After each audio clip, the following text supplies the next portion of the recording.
If you're watching this, you likely didn't have any issues getting the coils out of way or removing these injector rail bolts. Your first question might be, how hard do you have to pull? Well, this rail will come out hard.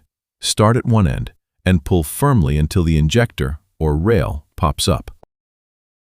The hope will be all the injectors come out with the rail like you see here.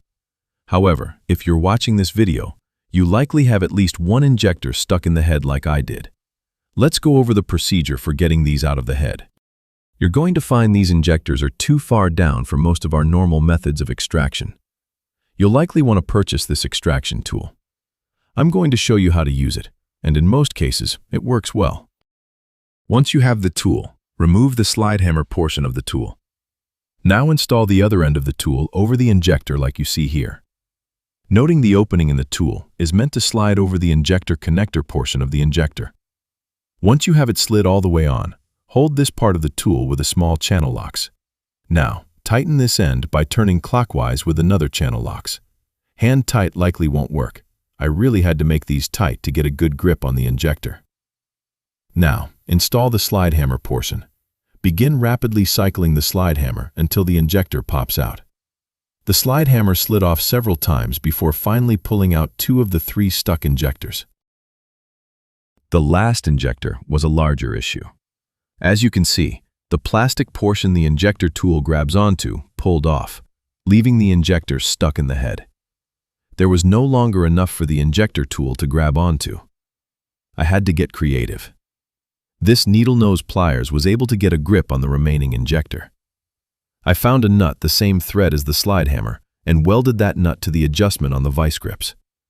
Now, I was able to get a grip on the remaining injector, and after several attempts, finally extract the fuel injector. Let's go over a few tips on replacement injectors. The factory injectors for this engine will normally come without the O-rings installed. Be aware, there are special installation and sizing tools required to install these O-rings. I found this to be challenging to do without damaging the Teflon O-rings. This is an example of an O-ring installed, but still needs to be sized before it will go down into the head. Instead, I purchased some aftermarket injectors. Notice these came with the O-rings already installed and sized. I can verify this because the sizing tool fits perfectly over the already installed injectors. There was a problem, however, with these injectors. Both sets you see here I bought off Amazon. What I didn't realize, these sets didn't come with this injector cup from the original injectors. Since there are no instructions saying to swap them over, I wasn't aware this was an issue. To be clear, the engine would not start without these cups. After ordering the other brand and seeing the same issue, I popped this snap ring off and moved the injector cups over to the new injectors. This resolved all my issues. If this video helped you, please like and subscribe. God bless.